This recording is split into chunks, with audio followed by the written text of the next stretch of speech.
নমস্কার বন্ধুরা, শৈলম কিচেনে তোমাদের সবাইকে স্বাগত। আশা করি তোমরা সবাই ভালো আছো এবং সুস্থ আছো। আজকে আমি চাল কুমড়ো কেটে নিয়েছি, চাল কুমড়ো খোসা কেটেছি, পেঁয়াজ কেটেছি। এগুলো দিয়ে একটি সুন্দর রেসিপি তোমাদের সাথে শেয়ার করছি। তবে দেখো, তেল গরম করে নিয়েছি, এর মধ্যে শুকনো লঙ্কা দিয়ে দিলাম এবং কালো জিরে দিয়ে দিলাম। কালো জিরে ও শুকনো লঙ্কা খুব ভালো করে ভেজে নিলাম।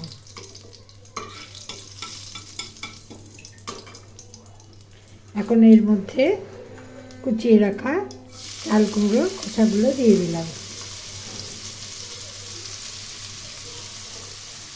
এগুলো একটু নাড়াচাড়া করে নিয়ে এর মধ্যে বাদবাকি উপকরণগুলো দিয়ে দেবো।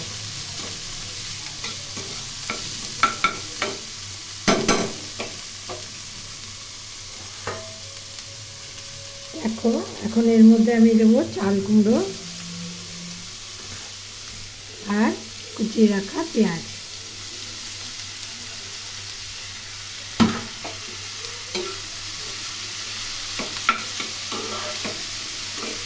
অল্প হলুদ দিয়ে এগুলো আমি ভেজে নেব এবং লবণ একটু পরে দেবো।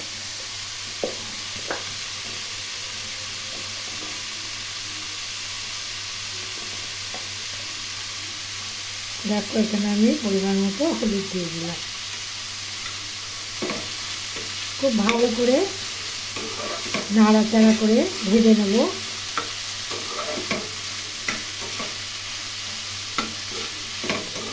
মিডিয়াম ফ্লেমে এগুলো বারবার করে নেড়ে নেড়ে ভেজে নিতে হবে।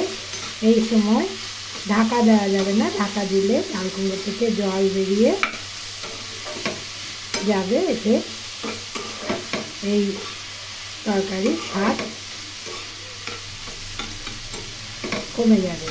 ঢাকা না দিয়ে মিডিয়াম ফ্লেমে বারবার করে নেড়ে নেড়ে ভেজে নিতে হবে।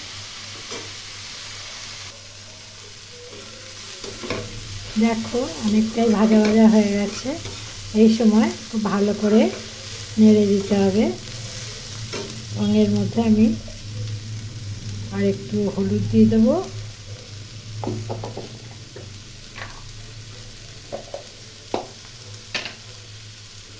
এর মধ্যে একটু লবণ দিয়ে দেবো। এই সময় না ঢেকে রান্না করতে হবে।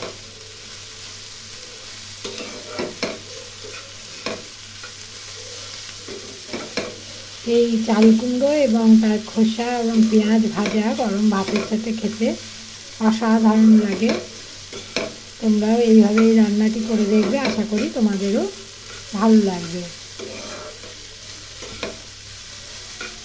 খুব ভালো করে ঢাকা না দিয়ে বারবার করে নেড়ে নেড়ে ভেজে নিতে হবে।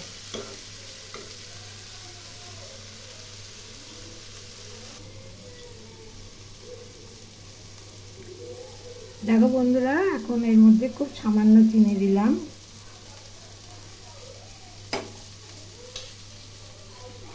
চিনি দিলে এই ভাজার টেস্টটা ভালো হয়।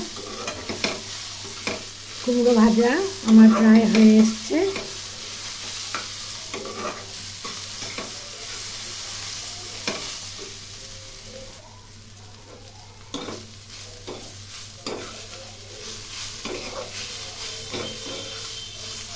কুমড়ো ভাজা হয়ে গেছে, এখন এটি আমি নামিয়ে দেবো। নামিয়ে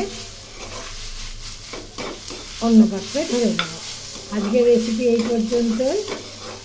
আজকের রেসিপি যদি তোমাদের ভালো লাগে তবে লাইক, শেয়ার ও কমেন্ট করবে।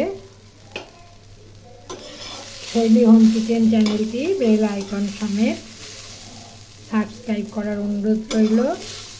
সবাই ভালো থাকবে, সুস্থ থাকবে। আজকের এই রেসিপি দেখার জন্য তোমাদের অনেক অনেক ধন্যবাদ জানাই। তোমাদের